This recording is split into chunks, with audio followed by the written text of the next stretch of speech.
Thank you, gentlemen and guns coming. And welcome back, everyone. It is a Bertcast. I've been off for a little while. I apologize. I've been busting my ass. Part of life is working. And I pay my bills by being on the road, and being on the road means I can't be around great comics and can't have amazing conversations. And quite honestly, I don't get to hang out with my wife. And that's why we're talking right now together. We have one microphone. It is late at night. We're supposed to go to bed so we can wake the girls up early and go to school. We've bought pepper spray and batons. Liam, what did you want to talk about? Well, Bert, I wanted to talk about Harry's Razors. Harry's.com. That's HARRYS.com. It's this new razor blade you've been using. And I have to tell you, on the body part you've been using it on, it's pretty fabulous.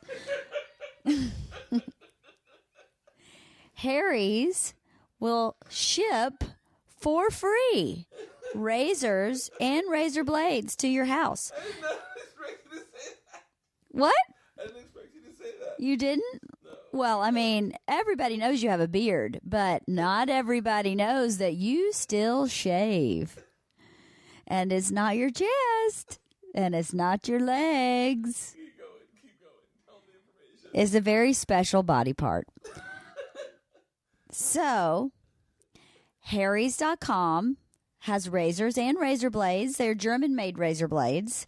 And Harry's starter kit is just $15. And that includes a razor, 3 blades, and your choice of Harry's shave cream or foaming gel, whichever you prefer. Which do you prefer, babe? The gel or the cream? Gel. Gel. He prefers the gel. As an added bonus, you can get $5 off your first purchase with my code, Bertcast. So after you use your code, you get an entire month's worth of shaving for just $10. So when you check out, just put in the purchase code, Bertcast. Spell it out. BERTCAST. It's pretty cool. Yep. I mean, I haven't used the razor myself, but the effects of the razor are super smooth. Is that good? It's perfect. Okay, good. So check out Harry's Razor. Harry's Razors? Harry's.com. Check out Harry's.com. All the monies that we make from these advertisements go directly to my wife. So please use that coupon code. All right, let's do an episode of a podcast. It is my pleasure to sit with a woman that's very opinionated, very interesting, very fascinated, and one of the fascinated. Yeah. What her podcast is called. Dork Forest, and it's all about hanging out with people that are obsessed with things.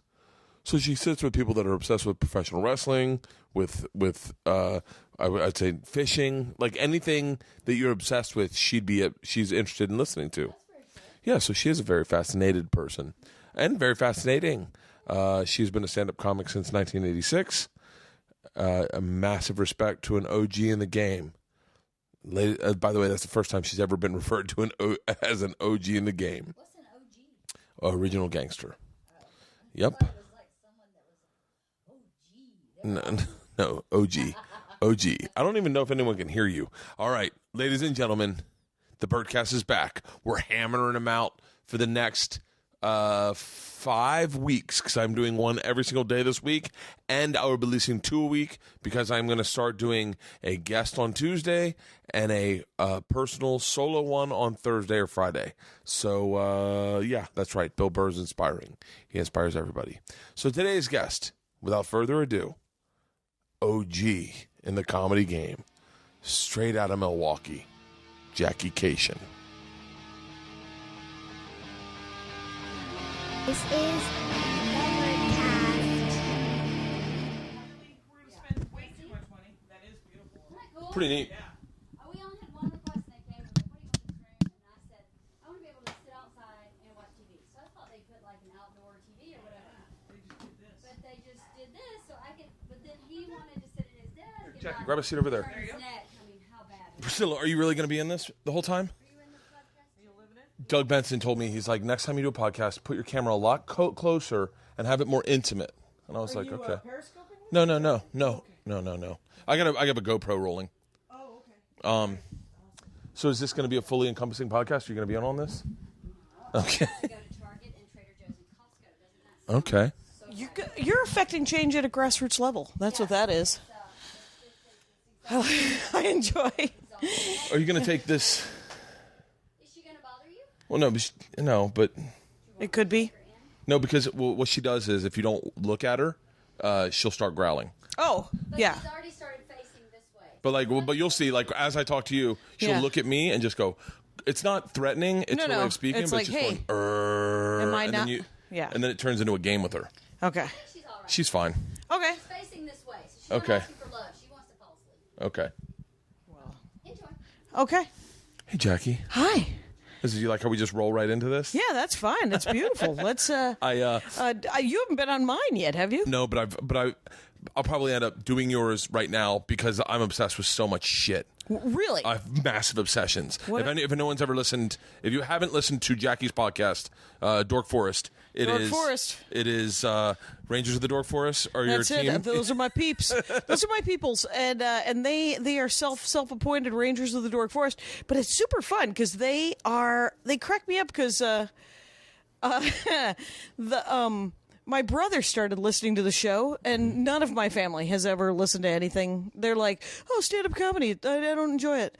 But you have a good time. And I was like, I don't like money laundering. Congratulations, whatever you do for a living. And so, I mean, I don't know how to talk to people. But I don't know how to talk to anyone who doesn't do what we do.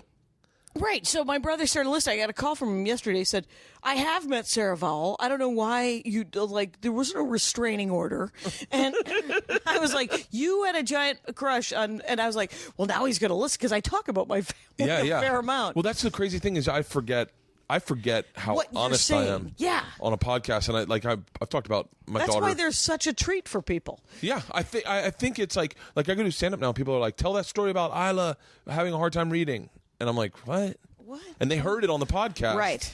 And sometimes you fuck around and you'll say something that isn't like you're fucking with your friend. Yeah. Like I said something to Ari about something. I don't even want to bring it up because people Got bring it all up. sad? Well, no, they bring it up to me all the time and I don't know what I said. But Right. I know it's not true. But I know I was fucking with Ari. Right. So I just kind of was like. So you might have said something, some nightmarish, right, something racially or sexually inappropriate. Nope. No? Nope. Not even? No. Well, you'd considering the conversation with Ari, you'd think so, but I would think so. I would think that if Ari Shaffir was in the conversation, that something would have been said that later you went, no, I'm actually not a dick. He is the last, I believe, the last of the people. Like, I look at comedy generationally. Okay. And he's from that last of the generation of like, nope, 100% honesty. I say exactly what I think. Exactly what I think. Exactly what I feel. I got to say it all. Like, unfiltered 100%.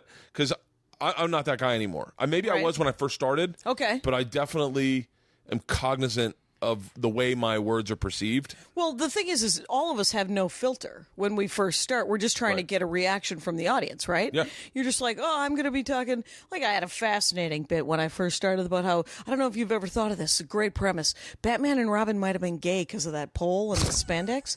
Jesus Christ, Kashian. Anyway, so, but I mean, like, I was just saying anything really to get any sort of, I was like, let's talk about the inside of my vagina. I'll talk about the inside of my ear.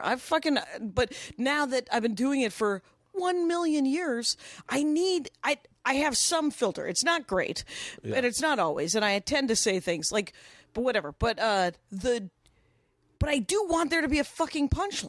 It is not just shock jock stuff anymore. Right. Like, I have a joke about how I would rather vote. I hate Scott Walker.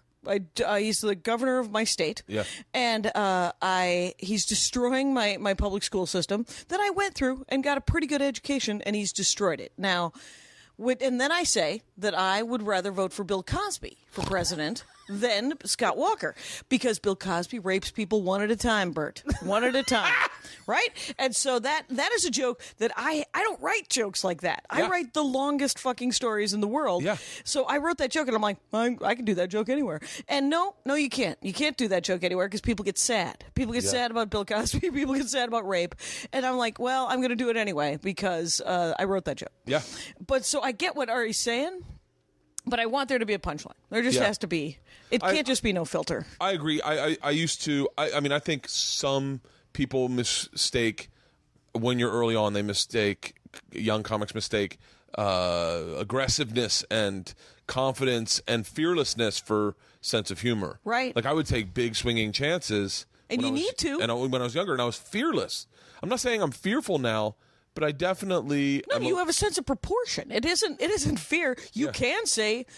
Bert Kreischer can say whatever he wants, right? I mean, and you do, I think. Yeah. But there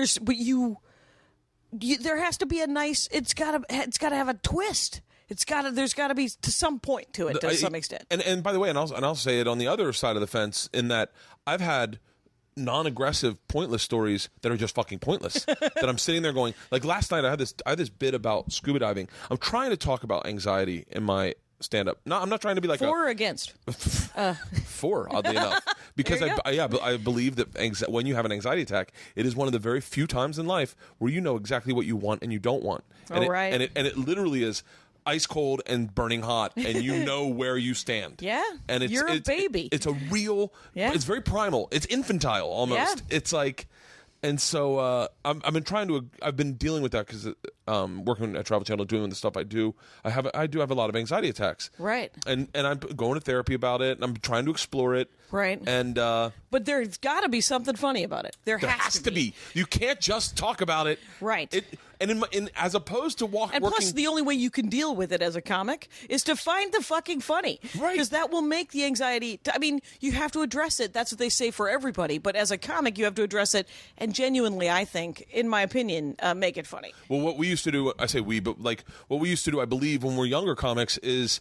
We found the funny first and then worked backwards. When you're older, you go, I want to talk about this subject. Where is the funny in that? Right. And you explore forwards. Right. I have never done any jokes about my weight or my looks in the first probably year and a half. And I'll do like a throwaway line of, I'm overweight, consider it addressed, this type of thing, right? Because I don't have any jokes about it. Yeah. But recently, because I'm getting more people... I'm very grateful. Everybody in Hollywood has been very nice. But people are like, no, I love what you do. Can you do something about what you look like? And I'm like, I really don't think I haven't tried. I mean, I have genuinely looked like some version of this since I have been 16 years old. Yeah. Give or take 20 pounds, right? Yeah. And I've tried all the different things, right? Where you eat yoga mat food, you hire someone to slap sandwiches out of your hand, you hire someone to poke you into doing sit-ups. I've done all the things where you eat no meat, only meat. I've done all the things, right? And... it doesn't really make a huge amount of difference. And I can't really tell because I'm not really a person who looks in the mirror. I only look in the mirror from the neck up. Like, I'm not looking at my ass. Yeah. You have to look at... I'm sorry. Yeah. I look neck up. I brush my teeth. I brush the front of my hair. And then I head out the door. If there's trouble... the front of my hair. My front of my head. I deal with the front of it. If there's... like, if I've put my shirt on backwards, I get that from you. Out here in the world, right? I don't get a lot of it. But then I was thinking about... because mostly I've just done what Americans do, which is throw money at it. Yeah. And I will continue to throw money at it as much as the market can bear to try to fucking fix this. And it's Oprah. But I was thinking about Oprah, who has thrown all the money, right? She has all the money, and she's thrown more money than all of us at it. And yet, think about it. Oprah kind of looks like this. She looks like me. And the only difference is she has enough money that she has people who go, well, you can't go out looking like that. So they push her back into the house and redo her hair and her teeth and her clothes. And, you know, she's got, and my 40 grand a year is not going to be able to match her 40 billion a year. It's just not going to be able to do it. And the real problem that I actually do have to address is the fact that it's a math problem. I don't eat shit. I just eat all of it. I eat all of the very beautiful organic foods that are put in front of me. It's a math problem is exactly, it's so simple I remember saying to Bobby Kelly one time, "You look great, man. How'd you lose weight?" And he said, "I ate less calories than I burned." Like, Yeah. And I thought he was being a dick. But he's not. But he was just saying. It's no. genuinely. I eat a nice big breakfast, and then just hours later, a big lunch, and then I have like 2 or 3 pieces of fruit during the day, and then at dinner, guess what I do? I have a nice big dinner. It's America. I don't know how to. I mean, I wish I. And some years are better than other years where I eat less and I lose 20 pounds. Sometimes I wish I could get to the place where sometimes I'm aware. I'm very aware of the calories. Sometimes I'm not, and it seems like I'm doing, and I start losing weight naturally. Yeah. Like it's just like I'm very active. Yeah. And then like this, I'm going through a stint right now. I'm the biggest I've ever been. Me and too. It's for me. But I'm the opposite of you. I'm very aware of my weight gain, and it makes And me, you're in it, and right? I'm in it, and it's like I'm panic eating, and I'm drinking. I drink a lot, so that is one of the biggest things. Adult beverages, the alcohol. Oh, yeah. And like I just switched to vodka because it's less calories or something. Some male model told me it's in his contract to drink vodka soda, and I was like, oh really? Oh, that'll make my drink. Well, that's what I remember. Because when I first moved here, I was only drinking. I had just gotten my first DUI when I first moved to Los Angeles. Really? And so, folks, get out there.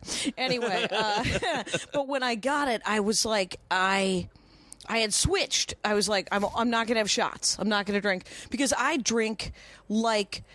I have a problem with alcohol. Yeah. And so I don't drink anymore because... How long have you not drinking? For years, for like over 15 years. Oh, really? And that's what I do. I do the thing where you have to, like, all I want to, because I have an addictive personality, I guess, because when I start drinking, I don't stop drinking. And I also want to drink like someone on the Travel Channel. Yeah. Right? Like I want to match you shot for shot and then go out and find women and I'm straight. So it doesn't make any fucking sense, right? And you're just like, no, I want to drink like a man and then go find a woman. But you started stand-up in that, I want to say like in that culture, like I'm always... It can be now too, but I mean, yes, in the 80s is when I started. I want to say this, and I want your honest, I mean, I know you give me your honest opinion, but I want to say this, and I don't mean this to sound like you've been doing it a long time, because you have. You've been doing stand-up since I count the 80s as 1 year, but I started in 84. So, but what I find fascinating about that is you have maintained in a business that tears through talent, and in a weird way, the industry has changed, I would say, more to your personality than not. So beautiful. It is one of the... When I moved to Los Angeles, I think, in 97, right? Yeah. And it was the height of, or the beginning of that alt thing with like Janine Garofalo and Patton and Paul F. Tompkins and Karen Kilgariff. All those people, they were storytelling comics. Somebody asked me in 90, I think it was 98, my buddy KP Anderson. You might know KP. I know KP very well. Minneapolis comic. Yeah. And I'm a Minneapolis comic. So, but you started in Madison, right? Right, Madison, Wisconsin. And then, because I'm from Wisconsin. And then, but the crazy thing about KP was because he had lived here for a couple of years, and he was like, hey, I want to do some of those alti rooms because we're comics. Yeah. We want to do every fucking room there is. Yeah. Any room. I don't care. Is there a laundromat that's doing stand-up comedy? Can I get a work in? Right? And so he's like, but they won't book me because I'm not alternative. What is that? And I said, as far as I can tell, you tell the story of how you wrote the joke, and then you tell the punchline that you came up with. And because that is how I have always done stand-up comedy. And because it's not that there aren't punchlines in alt comedy in 1998, in 2000. It's just you get there by the most circuitous route. And I, Chatty fucking Magoo Kashian, have always been the longest talker in the world. Every joke I've written has started out as 6 minutes. It's so funny. I never, when I started, I knew who you were, and I never considered you an alt comic at all, and I still to this day don't. But I do know that because they moved towards me. I didn't do anything. Yeah, exactly. But I do know, I was aware that people like you who are working clubs were also at times swimming upstream against your natural habits or your natural talents. Okay. Like you were forced into a mold of a comic where you wanted to do you were naturally doing something very different than everyone else was doing. Yeah, and when I did like one nighter, like when you do Yoder and Muller and sort of Tribble out here, but I mean they're one nighter runs, and what you do is you drive from night to night and you do stand up. they're 6 career drunks sitting at the bar trying to play trivia, and you have come into their world and you do stand-up. And that is not, and for people listening, that is not alt-friendly. At all. And so you have to figure out a way to reach them. And so I did. And one of the ways I did it, and it's something that I've tried to undo, is I talk very fast on stage. I'm more than willing to do an hour of material in 20 minutes. And I'm like, you can fucking laugh later. Because right now I've got to fulfill my contractual obligations because I need this $125 or whatever the hell it is, right? And so it isn't ideal, but it does. I mean, it teaches you every room you go up at, it teaches you a different weirdo lesson. Those rooms are so good. I always try, and I don't like I don't dislike it. I mean, it makes a lot of sense. The traditional stand-ups versus alt stand-ups. I've always been more fond. I mean, I've always fit in better in traditional stand-up rooms, like hanging with those people. Oh, right. But I always, artistically, I found the alt clubs more what I do. Right, like, and drawn to them. And I know people probably go, really? But I'm a storyteller, and stand-up comedy clubs, doing 7 minutes in a stand-up comedy club is not conducive for me and what I do. Like, I went to the Comedy Store, and I was like, and they're like 7 minutes, and I was like, okay, that's one story. I go, that's one story. It's actually, at this point, it's one story plus a minute I don't know what to do with, which is so irritating because I'm like, well, okay, I'll do that one bit. And I was like, but I have the hardest time just it's like throwing away money to throw away that minute where you're like, well, I guess I'll be running the light. Somebody said to me, they said, okay, it's a 10-minute set. And I said, I'm so sorry, I have 2 6-minute bits. I'll be doing 12 minutes. And she just looked at me and she said, really? And I said, yeah, is that all right? And she goes, well, now that I know, yeah, it's fine. I was in Montreal, and they were like, so you're doing, I guess, 7 minutes. Or I think it was 7 minutes for some TV taping. Oh, right. And I go, great.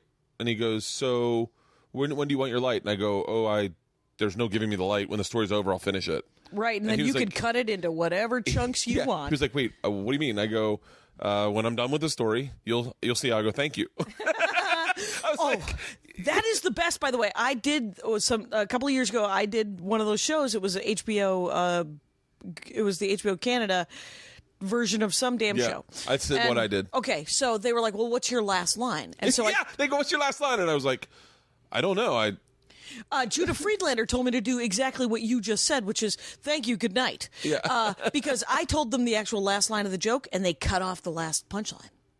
I wanted to choke everyone involved, and really, yeah, the poor woman. She just started the music over the last punchline, and I was like, "All right, then." I do that cat joke, and the last line is "meow meow" or something. Who knows what the fuck it is? But it's and that's the last line. And I get off stage, and Judah was like, "Oh, I should have told you. You should always say the last line is thank you, good night, because then they don't screw up any of your jokes." And I was like, "Okay." Note to self, and note to all comics listening, because it's a learned skill. You do, they still paid me. It's no offense. Those things I have I don't have no interest. I have very little interest in doing short sets these days, unless I'm working on a story and I really kind of just want to work on the story. Like I really like open mic rooms. Yeah, I love them. Going in there and just going, hey, the bar is not that high. No one knows who I am. I'm not saying that people know who I am anyway, but like if I go to the... But you can kind of strong arm your way into a not 3-minute set. Right. Is that what you do? Because that's what it is. Sorry, young new comics. If I go to an open mic, I'm like, can I please have 6 minutes? Yeah. But I don't run the light. Like I don't Damon Wayans the damn thing and just keep going. Like I did a show at the Improv the other night where you get to pick everyone, right? Where it's Jackie Kashian and Friends, it was called. Yeah. And so I picked 5 comics that I wanted to see. Well, day of, I get an email from the Improv. Hey, Todd Barry's looking for a set tonight. We said he could do 10 minutes during your set. And I was like, well, I love Todd Barry. Fine, I'll cut. And I was supposed to do 40 minutes. I was supposed to get to, but I was hosting, luckily. So I was like, okay, well, I'll do 10 and 30 and it'll be fine. And I was like, okay, well, I'll do 10 and 20. Fine. And then I get to the club and Jay Leno and Judd Apatow are like, hey, we want to do guest sets. And I was like, well, they're not my friends. and Jackie Kashian and friends. And so, did you want to? And I mean, there's no way to. I wouldn't mind being your friend, Judd Apatow, but you got to put the time I can in. totally be your friend, but we got to have like lunch or something. No, I'm going to need your number. I'm going to need your number, and then you're not even going to reintroduce me to Jimmy Miller, who doesn't remember who I am. No, fair enough. Okay, well then we are not friends, but we could be friends if we hung out more. Do you put your friends in movies? Right. I don't need to be in your movie, though. If you need a PTA mom, this is available. And but obviously you can't say no to Jay Leno and Judd Apatow. Yeah, and right. Because the audience will be psyched. Oh, yeah. But I didn't get to do any time. Yeah. I did a 12 up front because that's what I'm doing these days. If I'm doing a short set, I'm so sorry. I'm doing 12. And so I did 12, and then I brought up everybody I wanted to on my team, right, that I had booked. Who'd you want? Marie Bamford? Well, I asked a lot of people who were famous who could have filled the room a little bit better. Yeah. Like, I would love to have you anytime. I'd love to do it. Oh, good. Because, but I ended up with the greatest, because we're in a golden age of stand-up comedy right now. You could pick, there's 50 people at any given moment that I will stay in the room and watch. There's a lot of really good comics right now. It's I think awesome. comedy's at the best place it's ever been, and I think that it's also allowing the most voices it's ever allowed. Yeah, like my lineup was Cameron Esposito. Oh, I know her. She's gay, and she's smart, and she has a side mullet. Yeah. And I know her. Yeah, she's great. Yeah, Baron Vaughn, who I know Baron Vaughn destroys. Yeah. The guy. He's on Frankie and Grace and Frankie, whatever, Netflix with. I think I just know him from stand up. Yeah, and he's quite honestly is one of my favorite comics working today. It's a beautiful treat to watch Baron Vaughn do stand-up comedy. Find him, do whatever you want. Anyway, my buddy Jim Wooster, nobody fucking knows who Jim Wooster is, and he only does stand-up when I insist that he does stand-up. So it's always a joy. And then it was Laurie Kilmartin. I love Laurie Kilmartin. Laurie Kilmartin, amazing comic. Amazing. And Solomon Giorgio. Do you know Solomon Giorgio? I know the name. He is a tall, also gay, black. But one of my favorite introductory jokes of his that he did on Conan last time was, "I am a tall, very beautiful black man, and so I am a waiter in West Hollywood."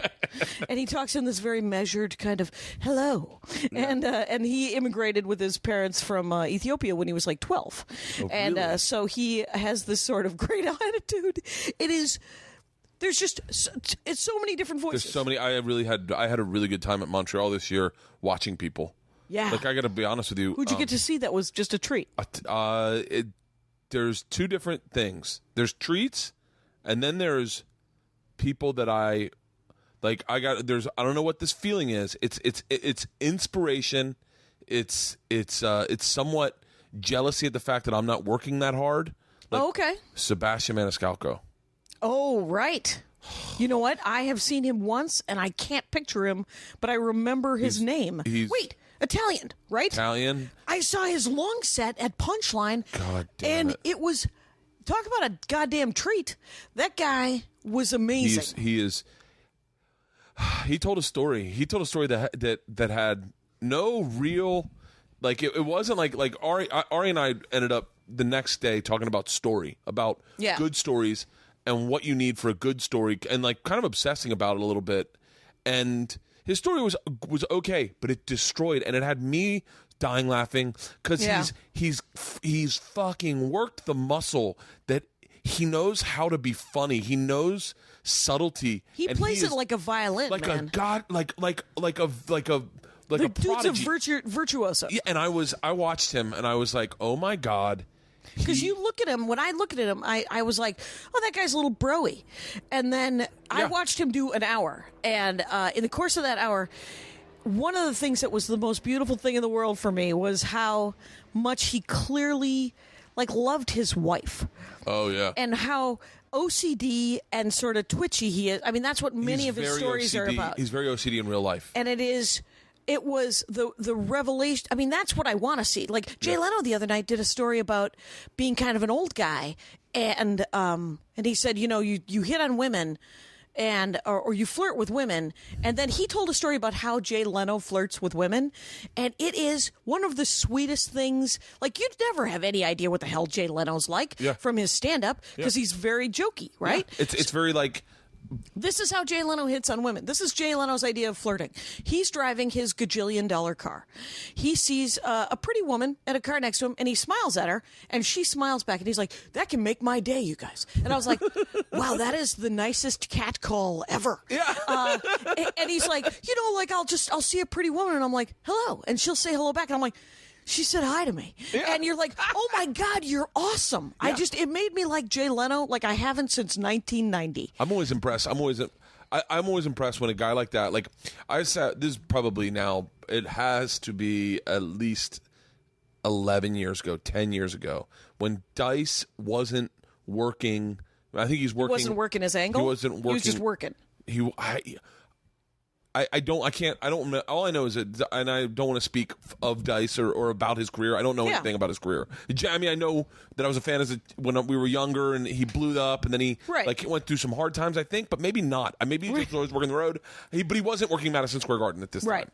And he was in the green room at the Comedy Store, and I was only there because Louis Anderson asked me to do he was doing Sunday nights. Oh, nice. And it was like, I want to say, and now memories always are fucking incorrect, but I want to say it was like Roseanne Barr, Chris Rock, Andrew Dice Clay, Louis Anderson, myself, Steve Byrne, and Brian Scalaro. Like, that's insane. And Andrew Dice Clay was telling a story about taking his kids to the park and having to bring the bikes, and it was so funny. He wasn't trying to be funny. He was just telling about his day in the green room. And he was like, like the kids apparently didn't want. He packed the bikes.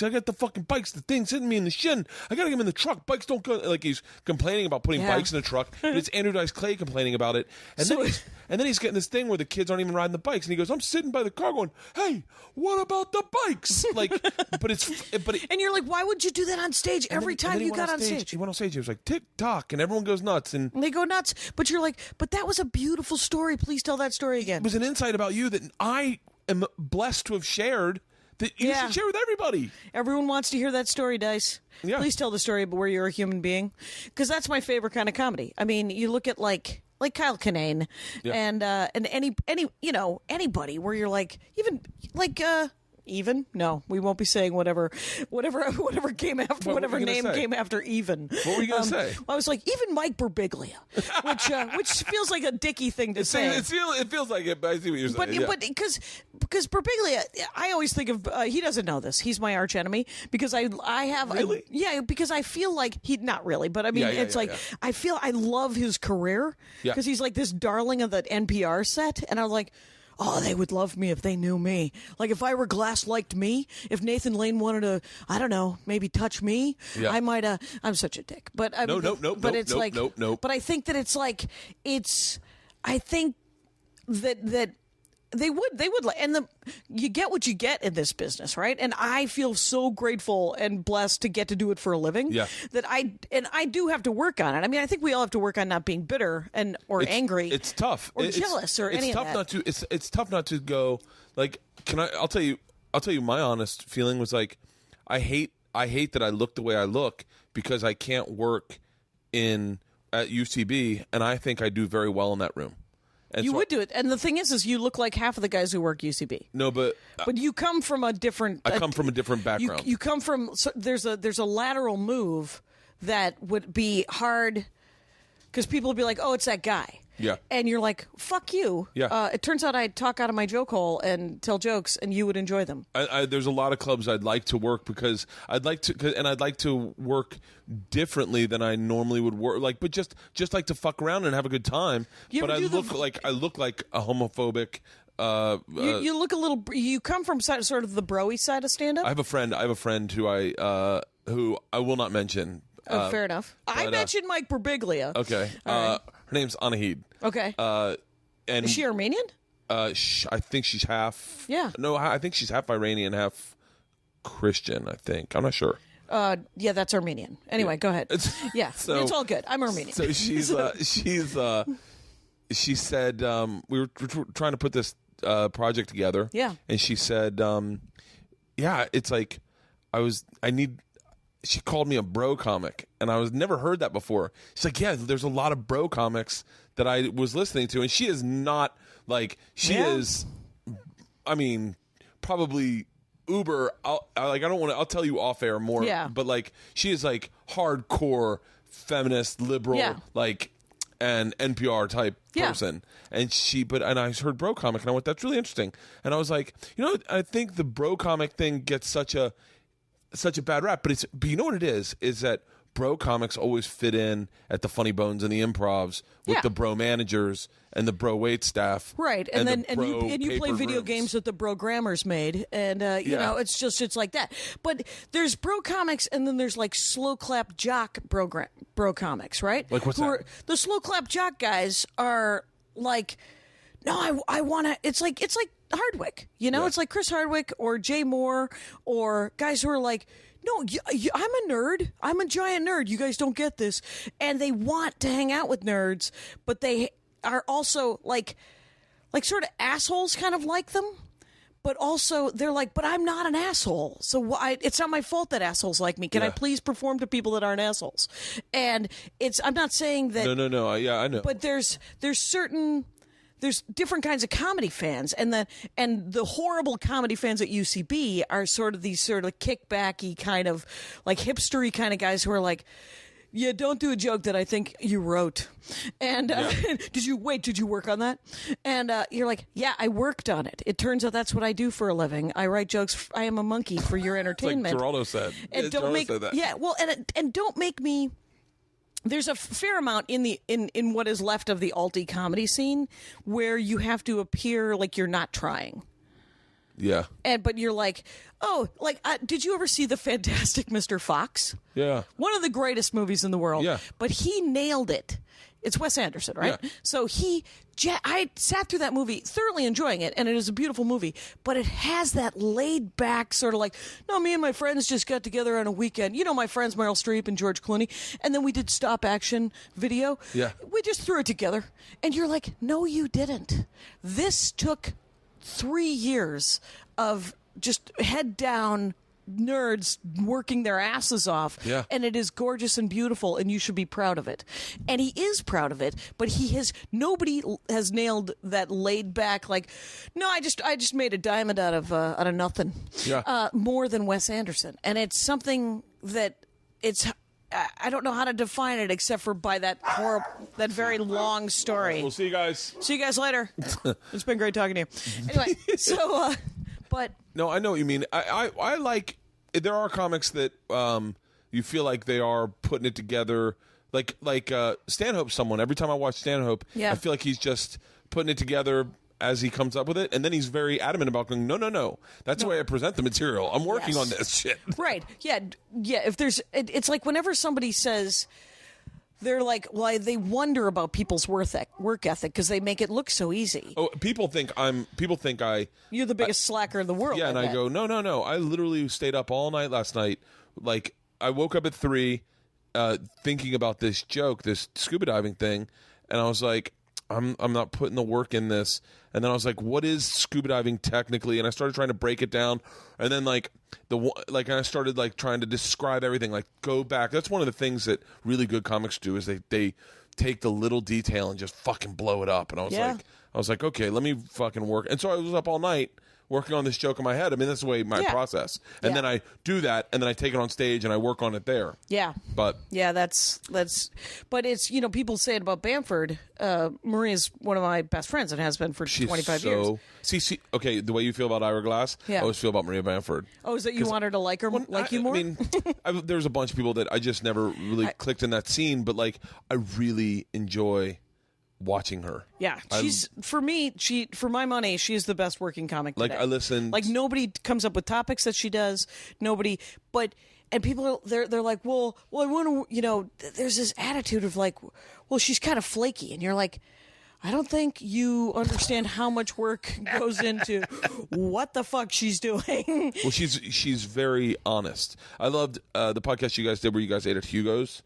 It's really cool because it's like being a fly on the wall, really. Yeah. But she was so sick of doing podcasts at that point that I asked her if she wanted to do my podcast. She said, only if I get to interview you about the things that you never talk about, and then she just grilled me about chicken and romance novels. Yeah. Which, and I don't.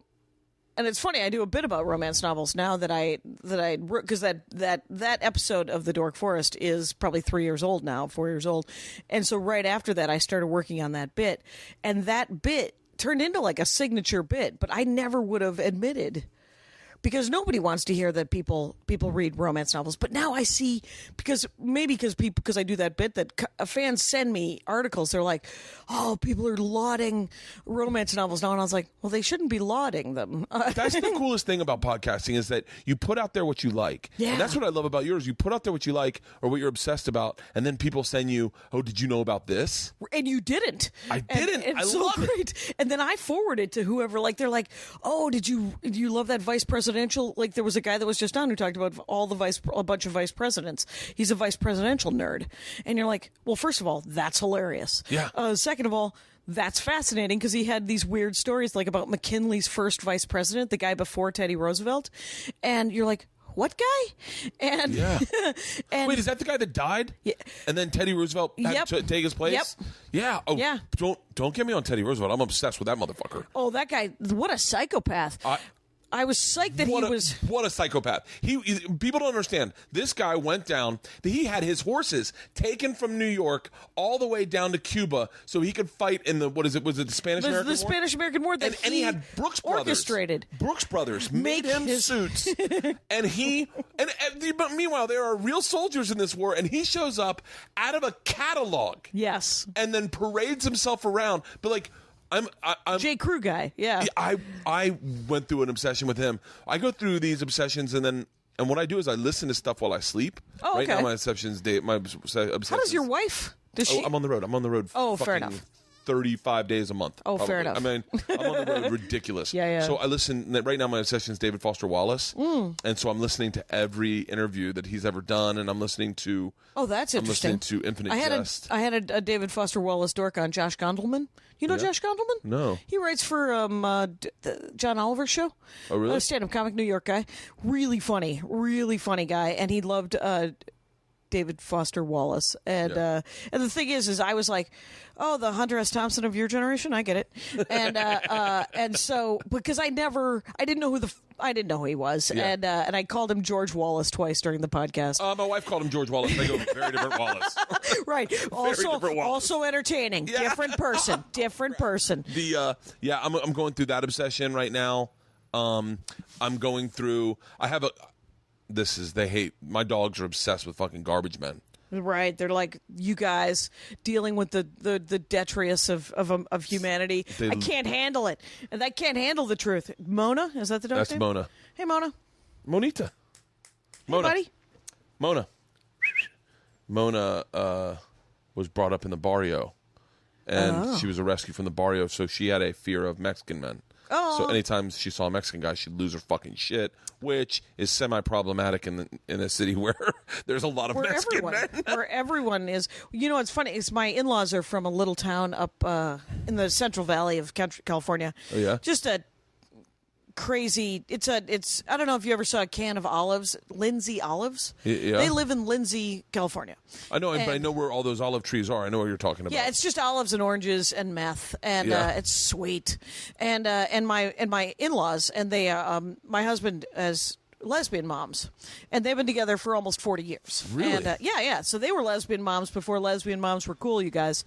And they I always find those people so fascinating. They're the nicest women in the world. And but when I met Andy's stepmom, Fran, I was like, "So what do you do for a living, Fran?" And she goes, "I work a forklift at a cheese factory here in town."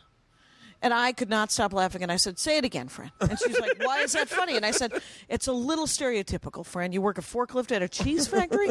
And I know more lesbian. I know more lesbians than anybody I know. I don't know why, but but they are the sweetest people. But one time, we visit them fairly often because it's just a couple hours away. And there's one Starbucks in this little town. Yeah. And so I'm like, "Hey, I'm gonna take a walk to the coffee shop," and I get lost. I have no sense of direction. I get lost in New York in numbered grid streets. I get lost. Yeah. I have a magnet next to the compass in my brain.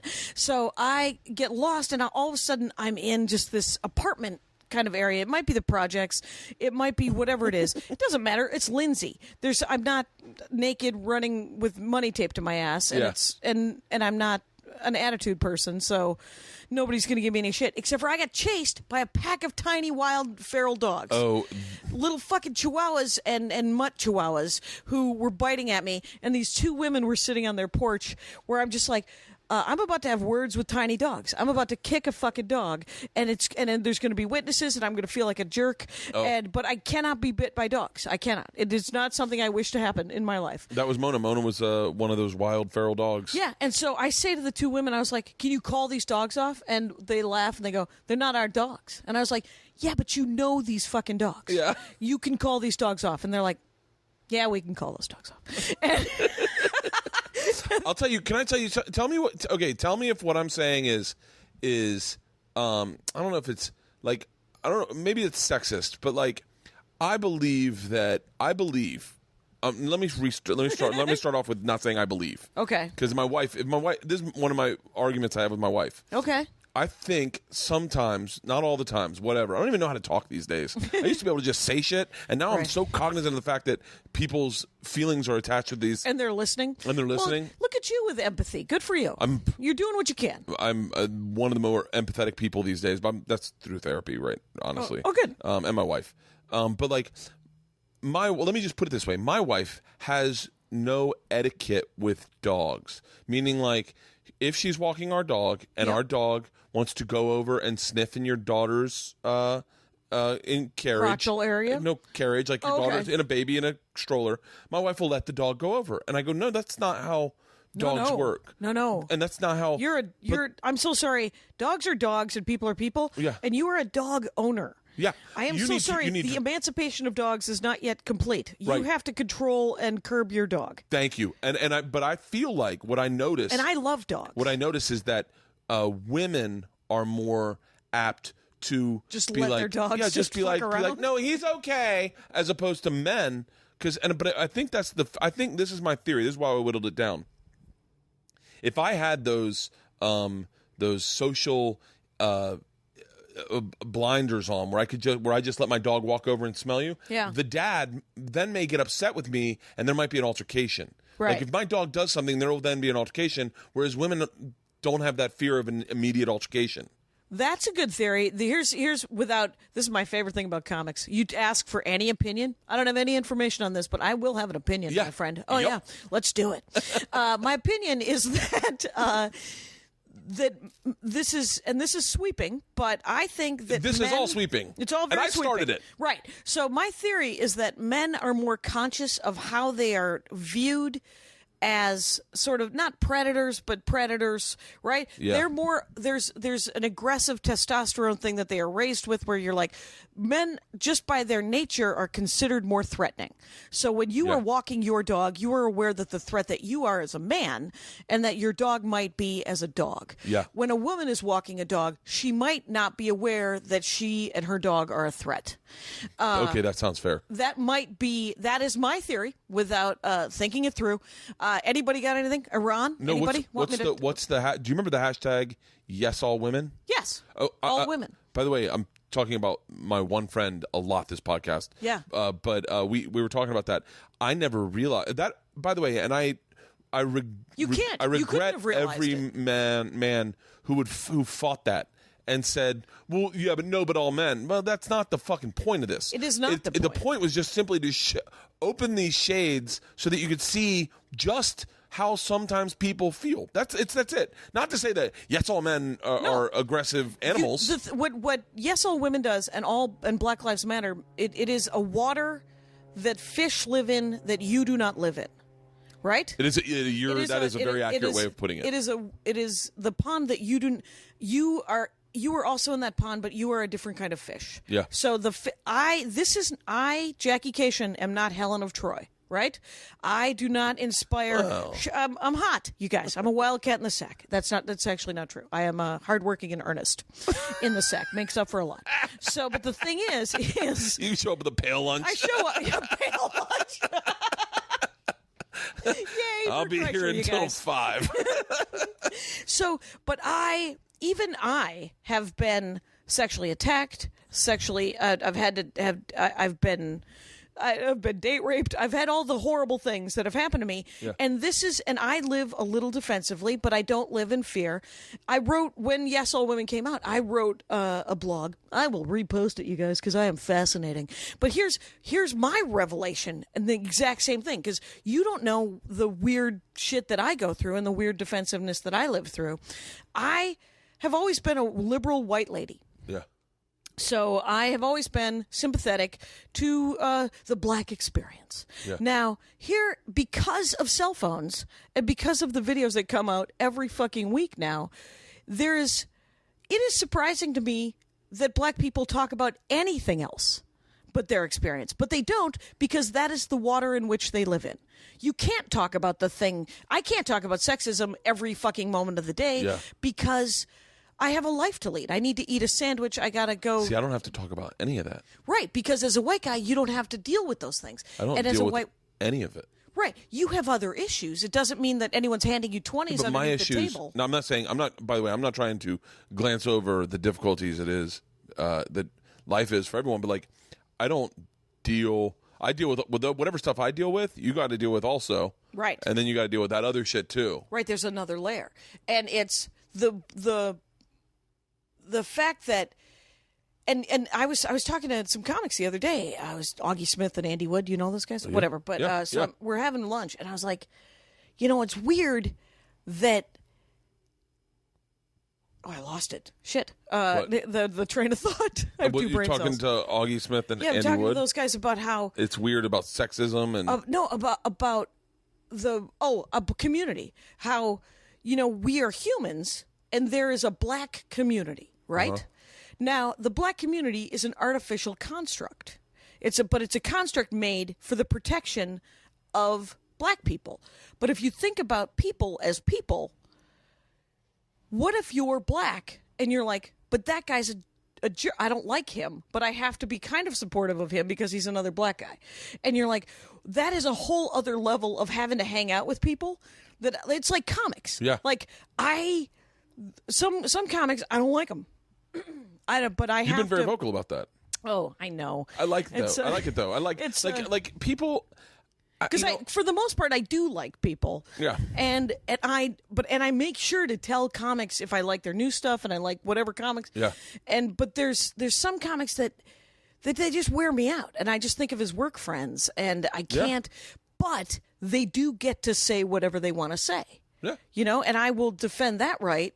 And if there's a heckler situation, oh my God, I have said horrible things to hecklers. Yeah. Horrible things that I would apologize to if I ran into them again. I've said mean things. I've said things and lost the entire crowd, and then I'm like, and I by the way, I regret saying it. I totally regret saying it. Like people go, but just because I said it. Look, I was put in a situation where I had to make fucking lemonade out of lemons. Yes. And I this is how I made the fucking lemonade. I'm sorry if I stirred it with my dick, but that's how I made the fucking lemonade. Right. And nobody recorded it, and so I don't have to make a public thank God immolation of it. But the craziness is that I would apologize. Like if there was a guy 20 years ago who was horrible and would not shut up, and finally I made some crack.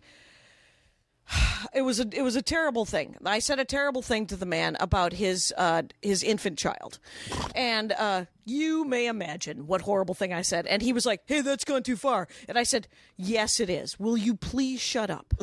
And that's because I did in the moment know that it was too far. Yeah. But please shut up. I'm working on. I'm trying to entertain the other 9 people that are in the room or whatever it is. Right? It's interesting. I always find is that I think that that.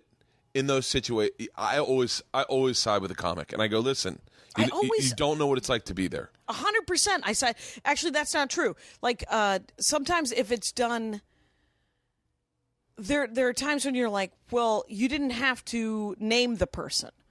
That's not, Yeah. But when it's like, if it's Tosh at the comedy, when you go to see a comedy show, American public or anywhere in the world, please look up a YouTube video. Make sure you know what you're going into, because it may not be for you. Comedy is not for everybody. I always say to everyone, I'll think of a joke in my head, and then I'll start giggling, and they'll go, say it, and I go, no, that's not for you. I promise you. I know what you like and what you don't like better than you do. Right. Trust me when I say you will not enjoy this. I'll like this. I can tell to Jackie. I can tell to Tosh. I cannot tell it to you. Bamford opens her act with this whole thing about how her parents took her to see. They're like, you like Spielberg? We're going to see War Horse.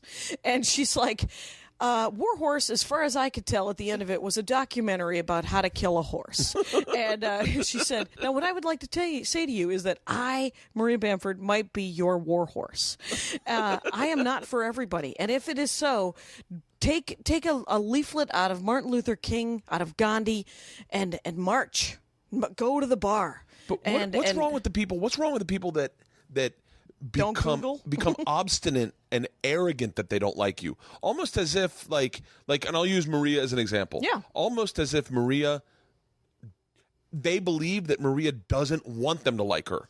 Right. Like, oh my God, we all want you to like us. Fuck, I want everyone to like me. I used to have a joke. Now listen, I want people I don't like to want to like. And there's people that I don't like only because they don't like me. Yeah. Oh, that's every fucking situation I've ever had in a club. If there's one person not smiling, I'm like, please let that person fucking like me. Unfold your arms, sir. I know you were Please dragged here, and I know you have Please unfold your arms. I know you have a six-pack at home, and your wife dragged you, and I'm so sorry. And then I'll find myself focusing on the 68-year-old woman who I know is not jiving with my material, and I'll go, man, this one's for you. Fucking what is wrong with my right? I'll, in case you don't want to talk about this at all, but I don't feel like, but you don't have to. We're at 50 minutes. Just so I remember. Do you? How do you go through something like sexual assault and then not have it define your voice? Oh, right. Well, a couple of things. First of all, I was stand-up wise. I was raised up in stand-up in the generation where you were not even supposed to mention that you were a woman and had bodily functions. Yes, because and you were in Wisconsin, and it was Kinison. It was Sam Kinison and Steve Marmel and all of these sort of these iconic comics who were dark and edgy and stuff like that. And guys could talk about their dicks and they could talk about the stuff that comes out of their dicks and the stuff that comes out of their asses. But as a woman comic, you were not allowed to talk about your menstrual cycle, and you weren't allowed to talk about getting laid too much. You could say it in passing. And so I ended up writing a lot of jokes about sort of my inner life, like my brain. And so you weren't allowed to talk about sexual assault. In the last 15 years, a lot of women... There's more women doing comedy, and so much like when more people start doing it, you feel okay talking about like the real things in your life. Yeah. Like Cameron Esposito has a joke about her period that is hilarious and weirdly uncomfortable to me because I'm like, oh, is she allowed to talk about that? Anyway, but yeah, she is, it turns out. Because it's her 10 minutes. She can do whatever the fuck she wants with it. And if you don't like it, turns out there'll be another comic up. Hey, I've heard some really good period jokes. Right. We're going, because George and my oldest is 11, and the idea that your period will show up one day is a possibility. But it's interesting. I mean, we had a whole take her out to dinner, by the way, make it a thing. We sat down and we said, you need a go bag, because if it shows up in school, you try to go, baby, I don't know what that's like. Yeah. But I know for a fact that when it did happen to the girl when we were boys, and she didn't have a go bag, and we were like, oh shit, fucking what's her name's got her period? Oh my god, like 5. Yeah, oh she's dying, like. And so I said, boys are like, and so it was a really great talk. So I was like, I don't mind more conversations. I don't mind more stand up with different things other than just blowjobs, which I love talking about. But a fisting joke that is done well with style and panache. Please write that joke. Yeah. But the sexual assault thing. The weird thing is I did write a joke because I am in the first relationship of my life. I have always done stand up and always been alone, and then just gotten laid because that's what I thought comics did. You thought that's how it was? Almost like the program. I was the same way, and I thought I'm gonna say the person's name because I love him, but like I just assumed that me and Gary Valentine would be 70 years old playing golf single until the day we died. That's it.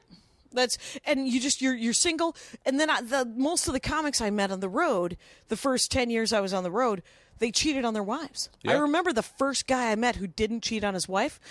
I still remember his name. His name is Fred Klett, Klett. Yeah. I believe he does cruise ships now. And he is a wonderful comic, and he is a decent human being. I never worked with anyone that didn't cheat on their wives. And for me, falling in love and not wanting to cheat, I was like, how does this work? Right. How does it work? And so, but about 10 or 11 years ago, I was like, you know what I would like? A rest of a life.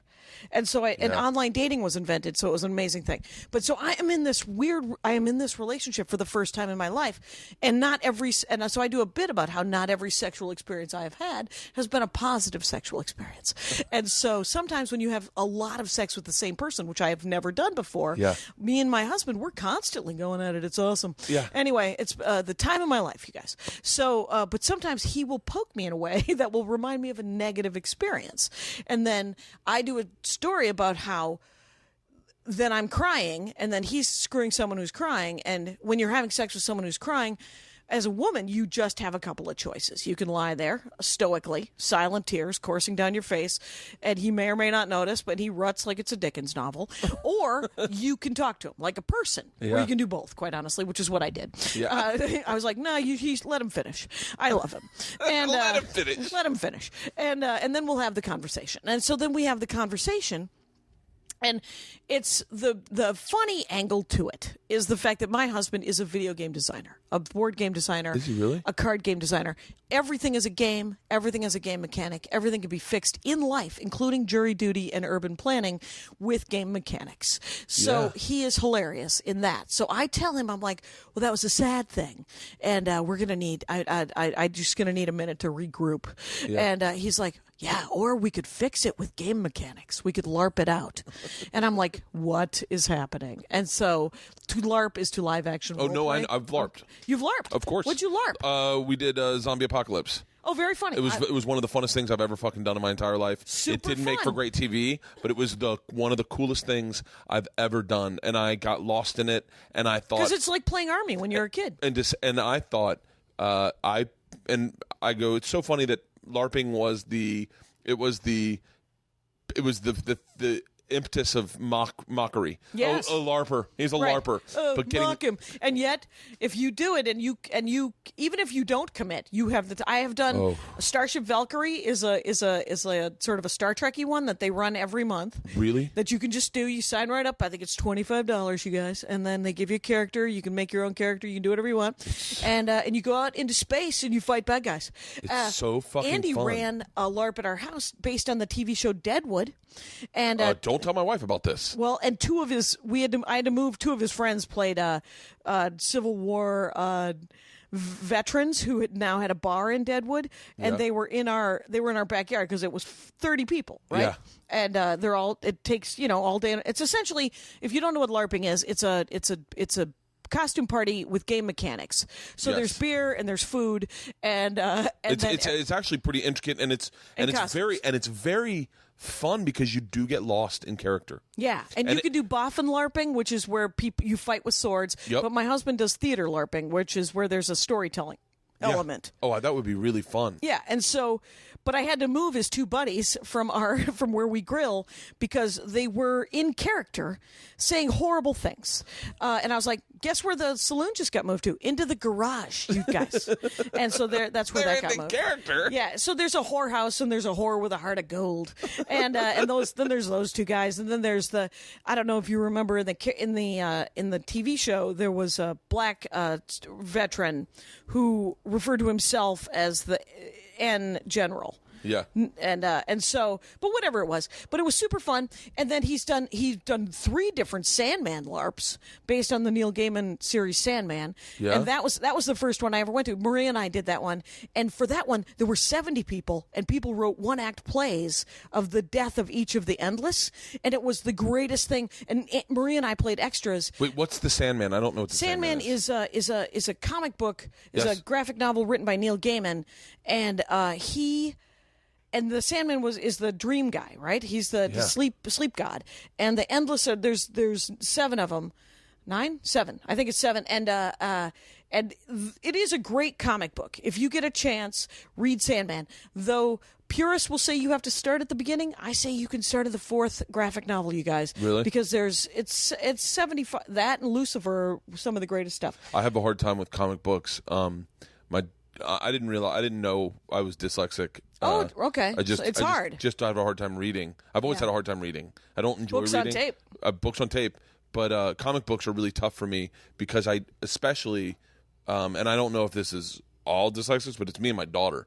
My daughter's dyslexic too. My daughter's so dyslexic. She wrote a horrible word on her paper the other day. Oof. And the teacher grabbed her paper and ripped it up and said, "You're never to write that word ever again." And she didn't even know what word it was. To this day, my wife's trying to talk to the teacher to find out. She's my daughter goes, "Mom, you might want to tell this lady I'm dyslexic since the beginning of the school year." She goes, "Because I didn't mean to write anything." Right. I was just trying to write, I don't know, come here. But in comic books, I jump around like your eye won't I'll just flow jump right? around. The natural progression of where to read a bubble or whatever just doesn't work for me. I have that same problem with manga, but that's only because I learned to read left to right like an English speaker. And manga is written right to left What's like a manga? Hebrew. Manga? It's like anime but comic booky. Okay. So it's Japanese comic books. Japanese comic books are right to left. Oh yeah. And like Hebrew. Weird. Okay. And you have to read from the upper right-hand corner to the lower left-hand corner, and it is such a mind fuck for me. But it's just a learned skill. I am not dyslexic, so I could learn it, but it's sort of like learning how to play Halo on Xbox versus PlayStation. You have to spend a good 6 hours with the controller to relearn how to button mash correctly. The weirdest analogy ever. No, I love when an analogy is specific and only the people that love it get it. Right. So, but it is. So we LARPed out my sex problem, which was he was like, so what we'll do is we'll put a couple of chairs in the kitchen and we'll pretend we're on the bus, and then the guy that attacked you on the bus, we'll go through it together, and we'll reenact it. And I was like, gutsy stuff, brother. And he's like, very gutsy stuff. Right, but he's like, but it'll be me, and I'll look at you the whole time, and we'll look at each other, and we'll do it to each other, and we'll laugh, and we'll cry. And my favorite line is like, and then at the end, you'll be fucking me, and you'll love me. My favorite line. Because by the way, I just kind of fell in love with your husband. There's no reason not to fall in love with Andy Ashcraft. By the way, let me plug something. He just wrote a game that is free, so you could go to The Hero Instant.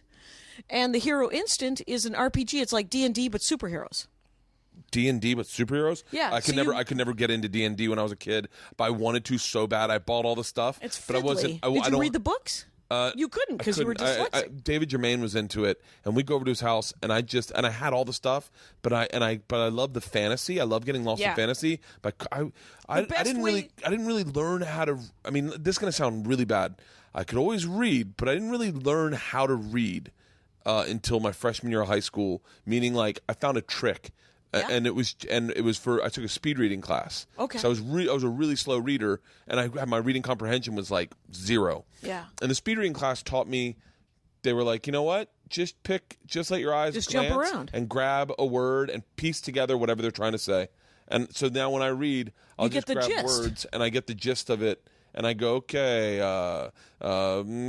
vacation, Fiji, snorkel, mask, shark. Oh, then what's scuba diving? They were scuba diving. They might have run into a shark. Yeah, exactly. Yeah, okay. So, that's kind of fascinating. So yeah, that's how I read now. Okay, I think whatever you got to do, quite honestly. Yeah, and it's not like it's it's like I can read departures and arrivals. I can read fine. It's just to sit and read a book for me is extremely taxing. Right. And it makes me more tired than it does. And books on tape are like I buy. It's a gift. Yeah. Oh, I buy everything. Are you on the Audible? Yes. I'm on my brother's Audible. It's pretty great. It's how people are on their parents' Netflix and their friends' Netflix. I'm on my brother's Audible and my sister's Hulu Plus. I'm on my dad's Amazon books. On whatever books, Kindle. Oh, I'm on my dad's Kindle, so I get all my dad's books. My dad's a big history buff. Yeah. And so every now and then I'll pull up I'll go into his thing and go, ooh, download a device, and then sit there and go, I'm not gonna fucking read this. Well, I mean that's the greatest thing. My brother will listen to any fantasy. His criteria, because he drives, he's a salesman, and he drives all the time, is that it has to be over 26 hours. That's his criteria. Really? And I was like, that isn't the best criteria, Phil. What I'm going to need from you is some quality. And he's like, well, why don't you pick something then? And I was like, well, I'm going to pick nonfiction. And then he's like, all right, well, don't use all my credits, but he's my brother, so he's very sweet. So wait, what your family is? Was it a big? It was a big. 6 kids. 6 kids. You're the youngest. I'm the youngest. Yeah. And what was the dynamic? Were you guys like? It's all boys, right? 4 boys, and then my sister, and then me. And then were they like athletic? Were they beer drinkers? No. Were they stoners mostly? Because really? Yeah, my brother Phil tells this great story about how when he was 17, he woke up under a bush in South Milwaukee, Wisconsin, with just a bottle of like Southern Comfort, and he just came to, and he was like, I want to join the army, and I want to go to Vietnam and Cambodia and get sort of a hookup with like a great hash dealer and come back and be like a drug dealer of note here in South Milwaukee, Wisconsin. That was his dream when he was 17. I love when people's brains work so differently and they see their goals are achieved in just the most fucking confusing, convoluted path. It was like, did you want to make a 3 you want to, and he gets it from our dad. My dad could have been the richest guy in town. He could have been Mr. Potter, and but he go get her. Go get him. Go get her, Moans. Get out of here. So your dad? Yeah, he could, but he can't. He needs it to be hard. So what does my your dad brother, do? he's a salesman, and he was like a minor bagman for the mob in Milwaukee. So really? in the Milwaukee mob.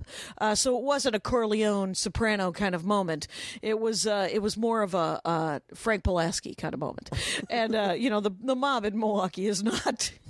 And my dad, he had a gambling problem. So Really? He ended up being a bagman just because he's like, well, you want to work it off? And he's like, yeah, I do. I do want to work it off.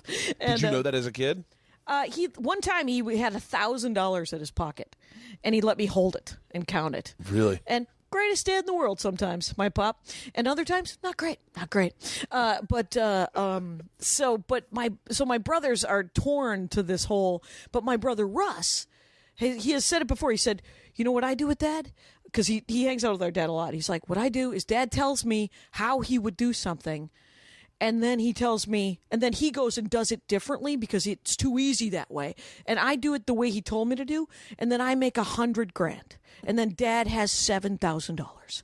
And I was like, oh my God. He's like, well, why don't you tell the rest of us that? And he said, yeah, whatever. You sit around with him. And so. When was the moment? I was just thinking about this morning. When was the moment when you realized your parents were human? Pretty early. I mean, it was, like my mom died when I was 7, and we never mentioned her again. And the theory is that if you can't say something nice, don't say anything at all.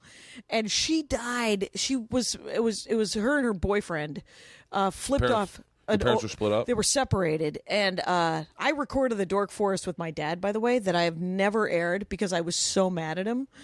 He had just, because his dorkdom, my dad's dorkdom is sales. Yeah. But when you say that, everything, much like my husband's, everything is a game to him. Everything is a sale to my dad. Everything's a sale, yeah. Including women, including going to the 7-Eleven and buying a soda.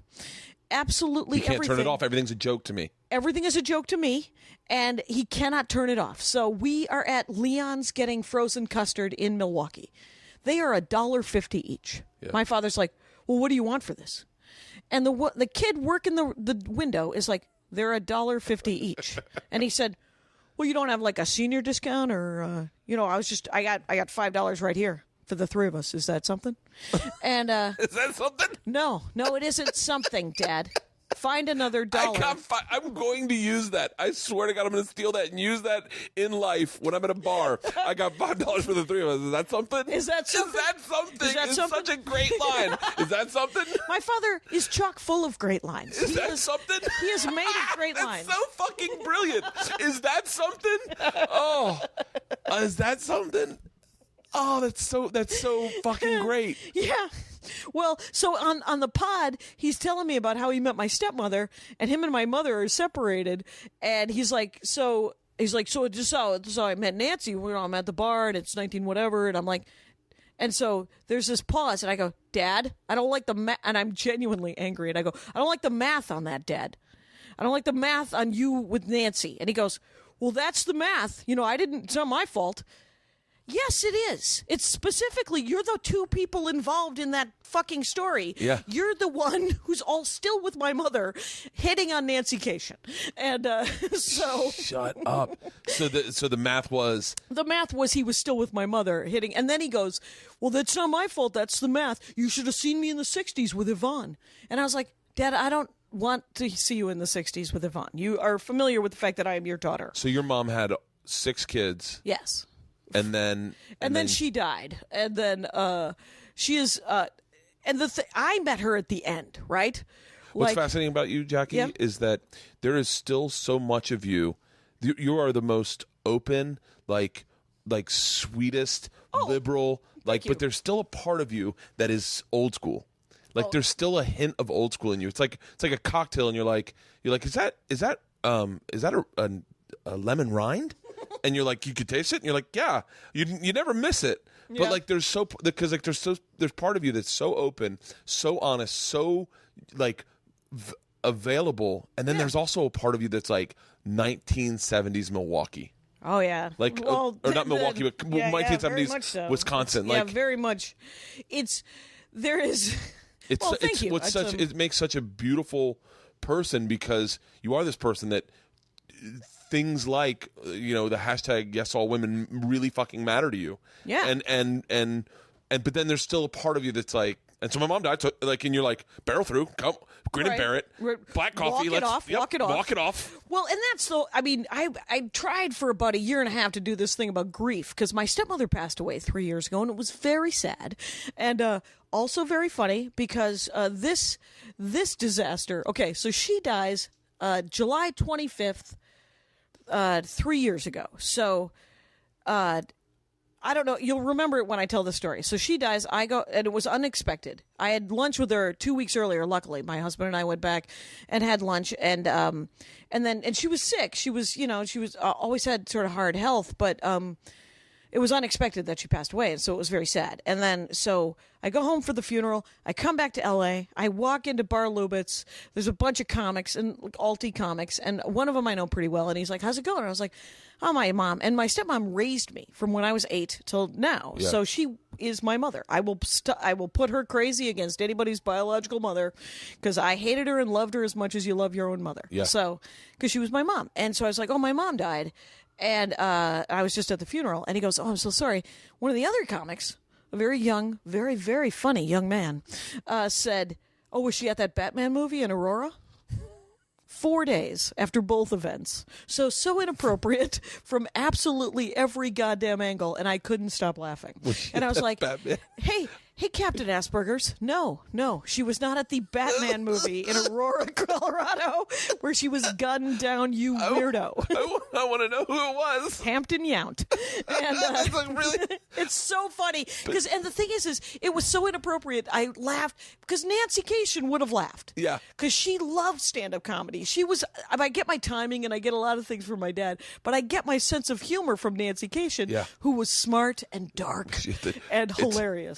That's the thing I'm proudest about, or the thing I cherish the most, is the fact that I'm in a subculture of people who are allowed to say that to each other, because they know that you can hear it.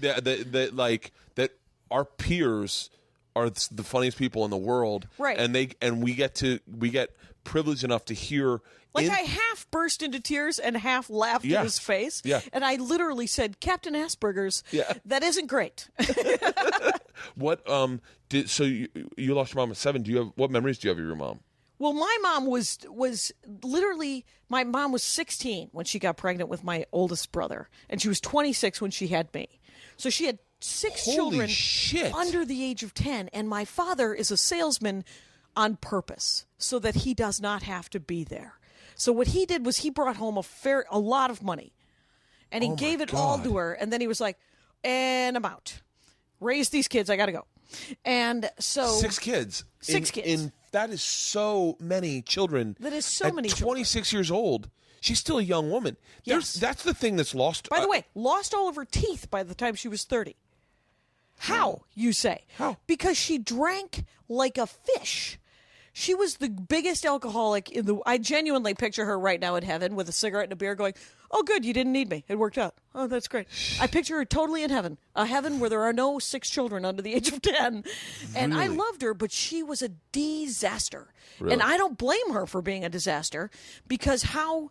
My oldest brothers are like... No, she was great. She cooked and cleaned, and she tried to do, she genuinely tried to do that June Cleaver or Leave It to Beaver thing, probably for the first 3 kids.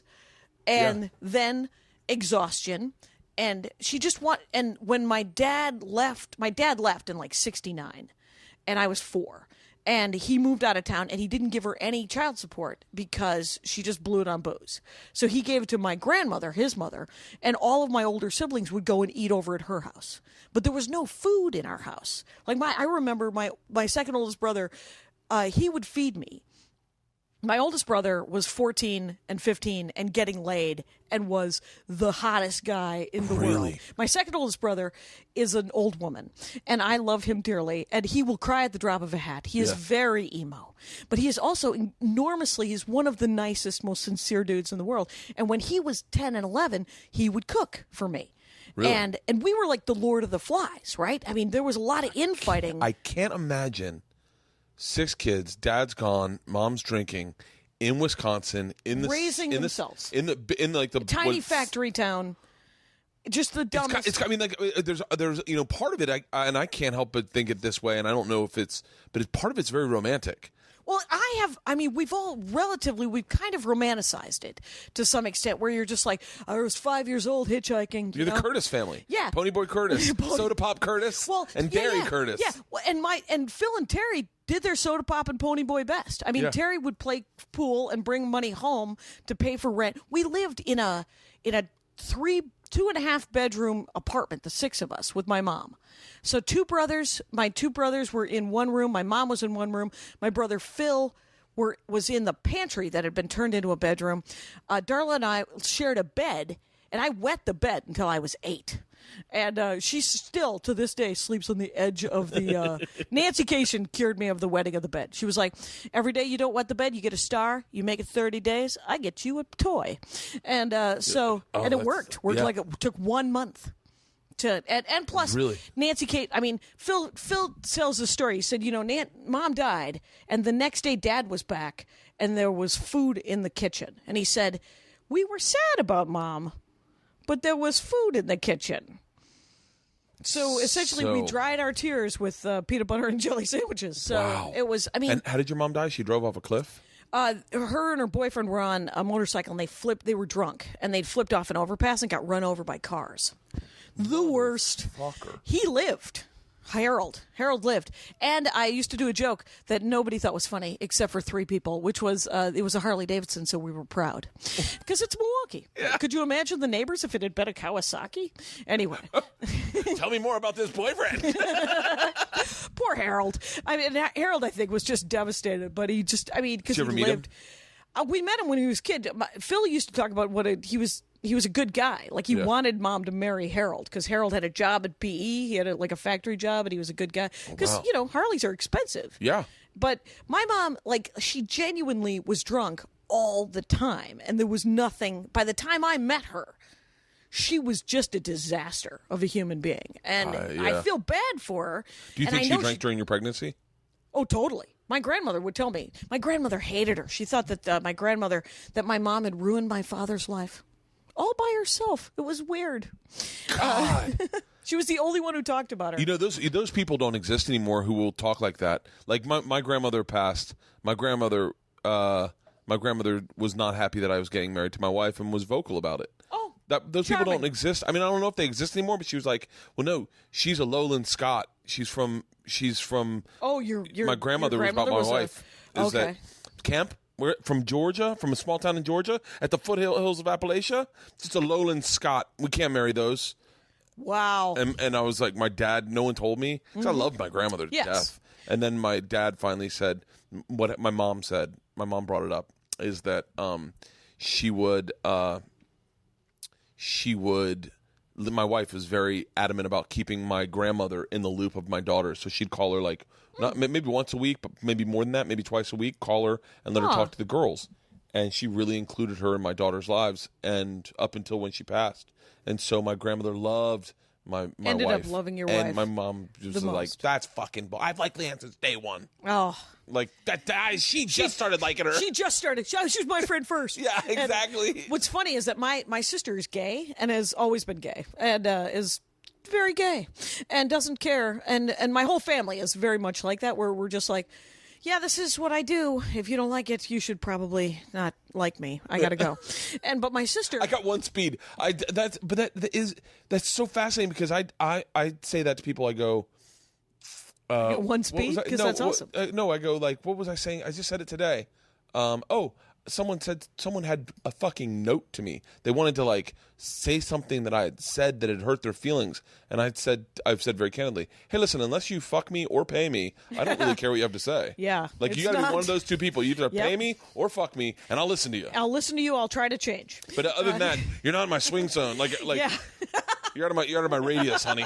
I'm sorry, whatever I said. Right. I drink a lot. Sometimes I say some things that are inappropriate, but just ignore me. You know, Yeah. like But it's so funny because my stepmother, was like, "Darling, you can't tell Grandma that you're gay; it'll kill her." And our grandmother is Armenian, and Darla was like, "So she lived through the Armenian genocide, but me being gay." That's me wanting to date women. She was marched through Lebanon and Syria for months. And homosexuality is going to kill her. Yeah, that's what's going to kill her. Thank God she didn't see a gay walking through Lebanon and Syria. Right. She saw some guy who really liked camels, but no, woman on woman love. That's going to devastate her. I was thinking about this today. I was like, it's neat to know that like, thinking of like one of our, like a friend of ours, if his son was gay, and he came about it honestly, he'd grow up in a place where he could honestly probably say to his dad, I think I like boys better than girls. And any of my friends would all be like, that's totally fine. And like, that's okay. Yeah. And I was thinking, I was like, that's really neat that exists now. It is good that people can hear it and not be super. Because I remember when Darla came out, and I remember when my friend Mary Skinner came out. If you ever met Mary Skinner, you'd be like, oh, you did not know that Mary Skinner was gay? Because I have the worst gaydar. I thought I was gay for a little while. That's how bad my wife gaydar thought she was gay. Right. And then I made out with a couple of women, and I was like, no, this is not what I'm looking for. And so... Or my wife's mom thought she was gay. Oh, Nancy thought I was gay, too. But I was like... No, and my husband, it was very funny because he was like, "You're the worst. You're the most into cock woman to be gay." Yeah, and I was like, "Did you just say cock? That's a lot." You're a pretty big size queen for a gay. Size queen.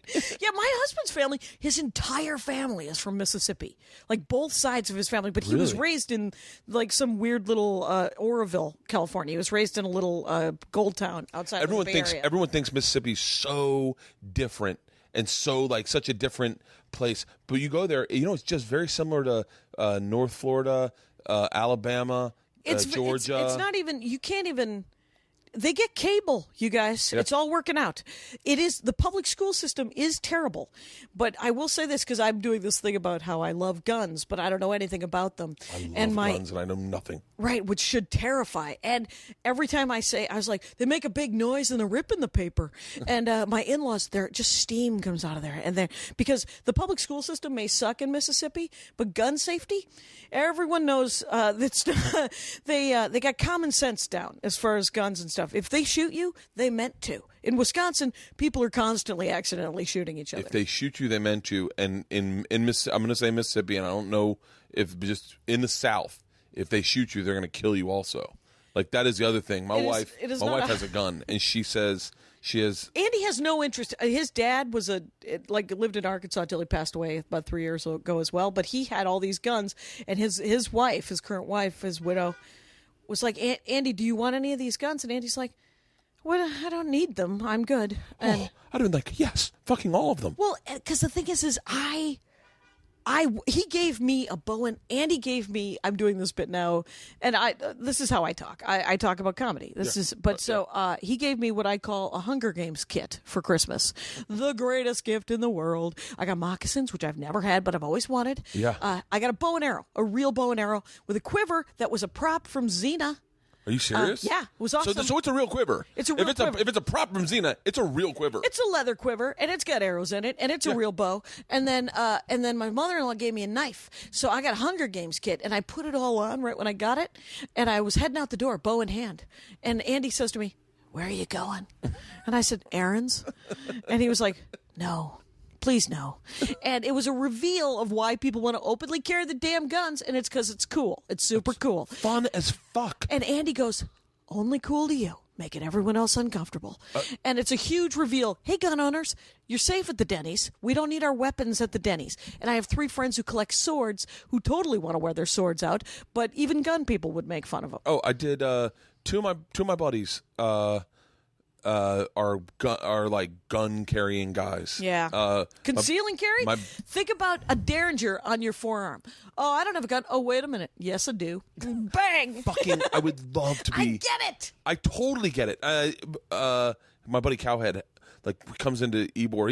You've done Cowhead, I'm sure. In Tampa. I've done the improv with Maria, and it's like a 3-story improv. Yeah, It used to yeah. be this theater, and you're like, that's half full. That's unfortunate for all of us. It's a big fucking room. Yeah, it's a big fucking But room. Cowhead does a radio show down there, and he has his fucking weapon on him. And whenever we go to hang out, he always wants to go to this Shooter's World, I think it's called. And they like a range? Yeah, I'm obsessed. I love talking about obsession, and I'm obsessed with knives. I don't have any of my knives. Oh yeah, I have a bunch of knives right here.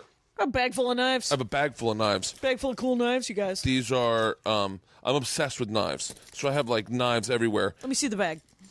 Let me just, I'll browse while you talk about your knife collection. No, but how awesome it those is. are just some. Those are traveling knives. Those are more functioning. Those are nail clippers. That's a nail clipper, and here's a scissors. You just like pointy things, man. This is a nice Swiss Army knife. Yeah, I have it's a nice got my Swiss name on Army it. You knife. can tell. Oh my God, Thundercock! That's hilarious. You don't have it? Does it?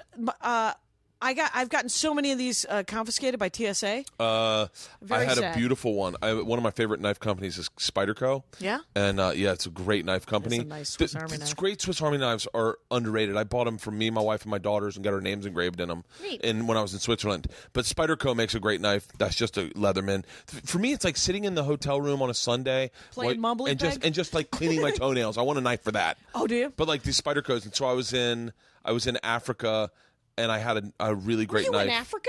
Yeah. Where did you go to that South African comedy festival? or No, something? I did. I was doing Travel Channel. Travel Channel? I've done the South African Comedy Festival. It's really fun. I really want to do that South African channel. Yeah. You'd love it. I would love it. You would They love should it. totally have me. I went to Djibouti once to, Djibouti, insert your own joke.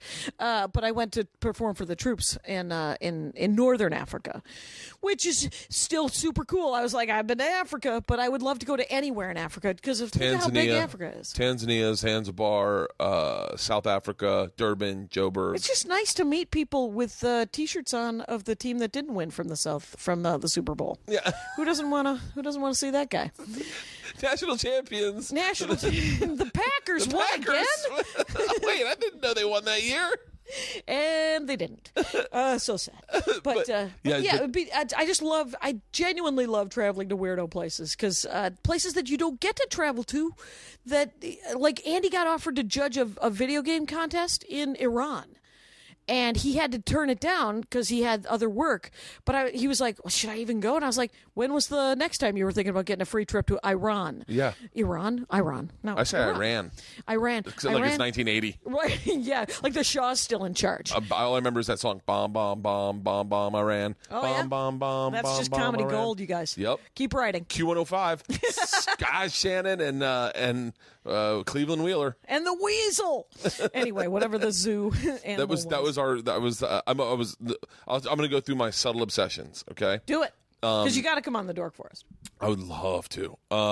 Knives, gloves, I Gloves? gloves. I love gloves. Oh, weird. I like good You have gloves. very soft hands. No, but I don't. But like these are actually randomly enough. These are a pair of my favorite gloves. They're Trico Modastucas, and they're just motorcycle gloves. Okay. But, like, I do a lot of outdoor stuff. Okay. For Travel Channel, so you always need gloves. So I have a good set of belay gloves. I've got a pair of fingerless belay gloves. I've got motorcycle gloves. I've got horseback riding gloves. Like I've got scuba diving gloves. I've got outdoor. I've got ski gloves. I've got so many gloves. Yeah. That like, and my wife goes crazy. Knives. Like I get knives wherever I go to remind me of the trip. Yeah. Do you play Mumbly Peg? What's that? Mumbly Peg? Oh, it's the game where you throw the knife on the ground and it's sort of like horse but with knives. No. Oh my God! Google Mumbly Peg. Mumbly Peg it is. Where did I put my phone? Someone will email you. Yeah, someone emailed me about Mumbly Peg. Yeah. That's great. I'm obsessed with podcasting. Oh yeah. I'm obsessed not making them. Right. As anyone listening to this can tell, right, you're on board. I've been very slack lately, because just I've been on the road, and I'm not comfortable doing solo podcasts. So what I'm going to do now is I'm going to release one with a guest every week on Tuesday, and then one with a solo one with me just talking on Thursday. Oh, nice! And just to kind of help build burst. Do you do the editing yourself and everything? I do it all myself. That's why when I'm working, I get very backlogged because I'm working for travel doing this show, Birth Conquer. I got a guy. Oh no!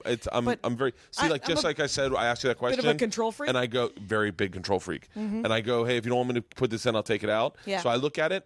No one's ever gonna fucking do that. And then one day I put something in that you're not comfortable sharing, and you get mad at me, not the editor. And so I'm very.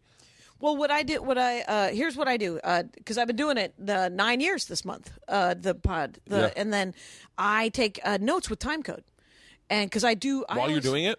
While I'm doing it, because I do a log, I do a clip that I put out the day before. Like this week's episode is with Paul Gilmartin about woodworking. I love Paul Gilmartin, and he's a woodworking dork. Yeah. And so which I asked him if he does any whittling, and he does not. He does not do any whittling. He said he's like, people who whittle, it's always a shitty horse. And I said, except for the one guy who could totally whittle a totally cool horse. And he's like, I have never met that guy. Almost got into whittling. I almost got into whittling because it needed knives. Because it's a knife-related thing. The knife set from whittling. I want to say I was in Colorado, and there was a indoor skydiving place that we were going to. And right next door was a big art shop, and I walked in because I love art. And I'm walking around, and all of a sudden I'm like, I love art. I love making art. Craft. I like messing around. Right. And so I saw a whittling kit, and I went, I'm getting a fucking whittling kit. I bought a watercolor kit and have never touched it. I opened it. Sadly, have not gotten with it. We do. What we'll do is me and my daughters will get oil canvas and oil paints, and we'll take one Georgia O'Keeffe painting, and we'll all do our version of that. Oh, that's neat. Yeah, we've done it twice. It's not like we do it all the time, but right. But you've done it a couple. It's done. Yeah, and it's a thing. But and then both my daughters are very artistic. I bought them both. I went to an art shop and I bought them art journals and great pen sets. And nice. I said, draw pictures of things you do. So it's bought one for my daughter in Vale, and she started drawing her days. Oh, nice. And my other one just draws, and she'll do representations of what she remembers going on that morning. Okay. Like today, it was a picture of Isla. Georgia drew it. It was a picture of Isla refusing to eat her breakfast. And then Georgia commenting on it, like almost like a comic book, a little bit. Yeah, that is a cartoon. She likes That's comic exactly books. What that It's one of the reasons I like doing the Meltdown, because you get the $40. I go over and I just buy comic books for Georgia. Excellent. How old is she? 11. She might enjoy a comic book called Runaways. Really? Yeah, I think it was Joss Whedon who opened, or it might have been Brian K. Vaughan, actually. Really? Yeah, Runaways. It's essentially the log line of it is every kid thinks that their parents are supervillains. These kids are. Their parents are supervillains. Oh, shut up. Yeah, it is. And 11's perfect. Oh, I'll get it. Yeah. God, you're fucking amazing. Yeah, what the heck, man? It turns out I don't have... I just spend a lot of time reading. Anyway, so... yeah, it... My dad paints, by the way. And, really? yeah, and he sent me a couple of his paintings, and they're good. He actually does. It's very realism. He does acrylics. Runaways. I'm gonna go forget about it. I guess I can listen to this. The fuck am I writing it down for? Right. Well, yeah. Because what I do is, so I release like a 4-minute clip with a slug, like a picture of the person who who's on the pod, and a tiny little picture of whatever they're dorking out about, and then the sort of the logo of the show, the Dork Forest. What are the if you could say top 5 episodes you've done that people would go right now, download, and then fall in love with your podcast because of? Greg Proop's The History of Baseball, Personality Baseball one is amazing. All Greg Proop's episodes are amazing. Patton Oswalt's wife, Michelle McNamara, does this thing called True Crime Diary, and she loves serial killers. It was one of the first. She's done 3 or 4 episodes, and they're amazing. There's great episodes like the one about surfing that I just did with Murray Valeriano and Monty Franklin was great. Yeah. And I'm having Murray on this week, I think. Oh, nice. Yeah. And then, but there's like Aisha Tyler talking about video games was amazing. The Maria Bamford episodes are all great. Diva Zappa, Frank Zappa's youngest daughter, did knitting. That was fucking-tastic, because when you think of a Zappa knitting, because I was like, so knitting dorks are super, like, anal, right? Like, if you drop a stitch, you got to undo, because I don't knit. Yeah, I was like, but you got to undo and redo. But not Diva Zappa. Diva Zappa's like, I always think if I drop a stitch that bump was meant to be there. And I was like, yes, awesome, Diva Zappa. That's how I want to fucking knit. That's how I want to knit. That's how my stand-up is. And then Janine Garofalo talking about beating, totally OCD. It's like, no, I undo and redo and undo and redo. So, I mean, so I'm like... Who does she beat? Beads, beating. She makes beating. I was like, what? Janine Garofalo beats... By the way, can I tell you something? Rage? What? I've always had the biggest crush on Janine Garofalo. Everyone's at, you know what? I one time I remember just being hammered, hanging out with a buddy of mine named Spencer Dobson, and him almost Spencer just. Dobson? You know Spencer Dobson? Spencer Dobson? Yeah, stand-up comic from Minneapolis. Yes, blonde hair, tall. Yeah, Spencer Dobson. Round. He was friends with KP. Yeah, very funny guy. I know Spencer fucking Dobson. You know Spencer Dobson. I haven't talked to him in forever, but Spencer Dobson worked on my show, the X Show. There you go. Yeah. That's it. And so, but we were just both of us just hammered, and Cat Dog or whatever with cats. I don't know. Some movie came out. Truth About Cats and Dogs. Yeah, where Gwyneth Paltrow I think plays the pretty one, and he's like half of the bag, and he goes, Janine Garofalo is nobody's ugly duckling. Not it. Not happening. And I was like, I agree. I don't know what to say to that. It's sort of like Amy Schumer is like somebody said, Amy Schumer has got to stop talking about how she's not good looking because she's the hottest thing in the world, man. Yeah. And I'm like, calm down. I get it. You think she's pretty. And there's episodes of, if you go, actually, every year I have fan favorites. People vote on their favorite episodes. Joseph Scrimshaw did a defense of the Star Wars prequels that nobody should not listen to because... First of all, how can you defend the Star Wars prequels? And Joseph Scrimshaw does a beautiful job of it. And so... That's fucking... By the way, I thought he would totally talk about carving handles of knives. Oh, there you go. Yeah. Yeah. I did Scrimshaw one time. Oh, did you do Scrimshaw? Yeah, his name is Scrimshaw. And but the one of the great things about the Dork Forest is that there's sort of famousy people on it. Like Jim Gaffigan talking about news personalities. Yeah. And then... I don't know. Greg Fitzsimmons talked about Rage, and he's an interesting guy when he talks about that stuff. Yeah, Sully McCullough has over 100 pairs of tennis shoes. Sneaker dork. Oh, that's very popular. That is a thing. That is there are people that grown men who are obsessed with sneakers. Sully McCullough is obsessed with his Instagram is entirely just pictures of his sneakers. My little cousin David is obsessed with sneakers, and he just Googles them nonstop. He's just constantly looking at sneakers. I was obsessed. I went through a massive obsession with bull mastiffs before we got Priscilla. Right. All I do is Google bull mastiffs. I could tell you more about bull mastiffs than you'd ever need to know. She's a very sweet dog, that bull mastiff. She's very sweet. She's been a little bit of a headache in that she's had a lot of surgeries because she's purebred, and so there's overbreeding. And if you're ever thinking about buying a purebred dog, don't. And if you do, get pet insurance. That's my 2 cents. Insurance. It's I do a lot of jokes about pets, but pet insurance joke that nobody wants to hear is that if you have a baby, you should also buy a dog. Yeah. That same year and get life insurance on that dog, and then 16 years later leave the gate open, and then you could pay for your daughter's college. Mm-hmm. And then everyone looked at me like I was the asshole. And they were, of course, correct. Because that is such a dickie. Because I love dogs. We have an iguana. We can't. I had an iguana obsession. I had a reptile obsession aggressively in college. Aggressively. Like, I had a Savannah monitor, I had a Nile monitor, I had an iguana. We had a ball python. Wow. The only reason we have an iguana is because the entire Ashcraft Foley family, all of Andy's relatives, they never, ever buy animals. They never get animals. Someone hands them a fucking animal. Oh. And, literally his dad had a horse and these beagles that would hunt deer.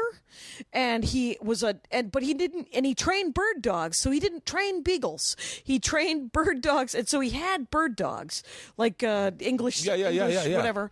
But his moms have all of these dogs and cats, and so Andy has an iguana because a guy came to PlayStation when he was working at PlayStation and had just bought 3 iguanas.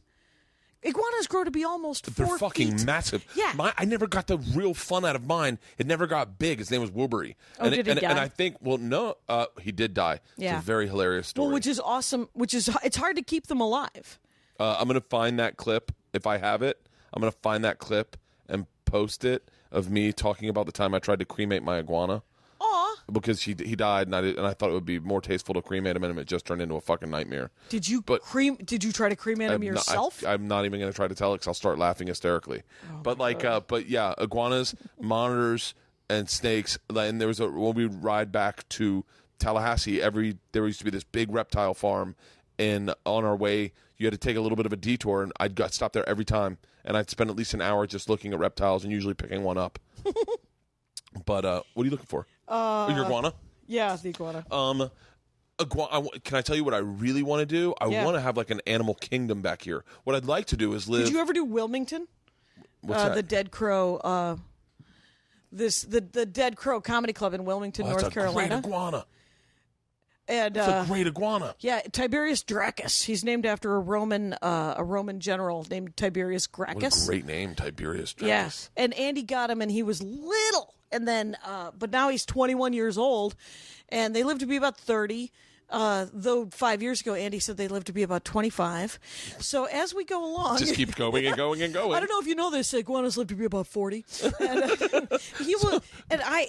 Yeah, but I can't get a dog because I'm on the road too much. Like you, I'm on the road like 40 weeks a year. I bought a dog, and my wife just takes care of it. Well, Andy was like, I have always had a dog. I don't want a dog right now. It's too much work. It's a lot of work. And it's a lot more work than an iguana. Yeah, the iguana, you can actually leave an iguana because they need to be fed every 2 days. I'm obsessed with pets. What I'm being dead serious when I say this. If I could run like a little bit of like a kingdom back here, where I would like a big, nice macaw. Like clipped wings, bird, like a bird that. But I wish I had like what I'd really like is like an owl, like an owl who lives back here. An owl bear. That's a D&D reference. Gerhoo. Anyway, so you would like an owl? I would like an owl. I'd like a Savannah cat, like one of the first generations. There are cats that are like 40 pounds. They get to be like this big, like bobcat. It's almost like a bobcat, but it's more like a. Are they domesticated? They're domesticated, kind of. They're illegal in some places. Okay. I'd like another bull mastiff. I'd like an iguana, and then that would kind of round out my backyard. Wow. And obviously a tortoise. Oh, and a tortoise. A tortoise. Not a dolphin. I almost bought a tortoise. I almost bought my daughter a fucking fennec fox for her birthday because I was like, it's like the moment where you realize like, man, I'm a grown up. No one gets to tell me what to do. You could do whatever you want. And I'm not rich, but I got some money. Like I could buy a fucking fennec fox. You have a disposable income. I had a Lego dork on the other day. It was Tommy Ryman, great comic. I don't know if you know Tommy, but he said, I was at the store and there was I think it was like a $300 Lego kit to make a Millennium Falcon or something. And he was like, I actually could afford that. Yeah. And he's like, not every week, but like once a year I could buy a $300. And so he bought a ginormous Millennium. And I was like, was it life size? Could you sit in it? And it's that Brandon Walsh has a joke. Like, you can buy a birthday cake for yourself any day you want. Any day. Like that feeling of going like, I could fucking do this. And then I took it to my daughter Georgia because my youngest is obsessed with fennec foxes. I went to Georgia and I go, George, hey, let's get Isla a fennec fox for her birthday. And George is like, are you out of your mind? She's like, you're going to bring a wild animal into this house? Yeah. But yeah. Yeah. Jackie, I really appreciate you doing this. Thanks so much. This has been so long. It went by so fast. Thank you so much. It was an hour 45, so it was fantastic. I could literally. I think we could. Let's keep talking, but let's nobody has to sit through it. Yeah, please let me do Dork Forest. I'd love to. I'll find my specific obsession that I could talk ad nauseum about. Right, and then we'll. I think you're going to be a little bit of plug and play, my friend. Yeah, we will start talking, and then the hour because I only do an hour. I usually do. I try to keep it at below 2 hours, but I've gone 5. Yeah, that's. I get tired. I get. It's not that I don't love people. I just had a wrestling dork on, and I was like, "Ed, we're done." And that Mike Schmidt and Andy Peters did an hour 45. They wouldn't stop talking, and finally, I just said, "I'm turning it off, you guys. You guys can talk about this till you grow old, but I'm done listening to it." So her podcast is Dork Forest. DorkForest.com, thedorkforest.com, and FamilyPetAncestry.com. I bought it because it made me laugh. And I just pointed at my website. Because don't you want to know if your cat came over on the Mayflower? Come on. FamilyPetAncestry.com. Don't you want to know if your dog's eligible to join the DAR? My Dogs of the American joke Revolution? is my wife's so redneck, her parents met on AncestryMingle.com. So yeah, check her out. And you're the best. Thank you so much.